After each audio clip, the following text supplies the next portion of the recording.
Hey, what's up guys? In this video we're going to talk about union operator in structured query language. The union operator combines the result set of multiple select statement, and the rules for the union operator is every select statement must have the same number of columns. Like an example, we are selecting the name from the employee table and we are selecting the name from the customers table.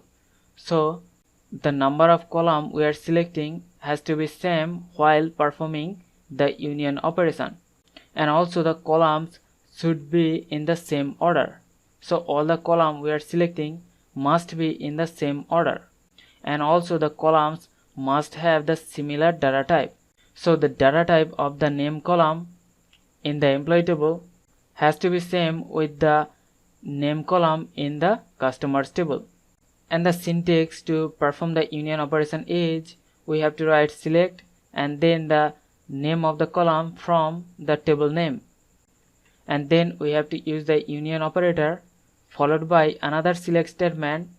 So we have to write select and then the column name from another table name.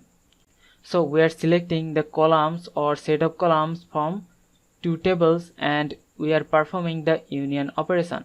And also we can perform the union all operation.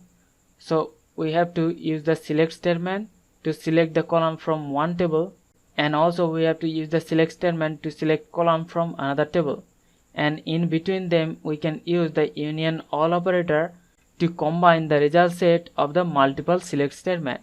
And the only difference between the union operator and the union all operator is that the union operator only allows the distinct value, where the union all operator is going to allow duplicate value.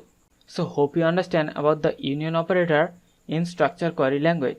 We'll see you in the next one. Thank you.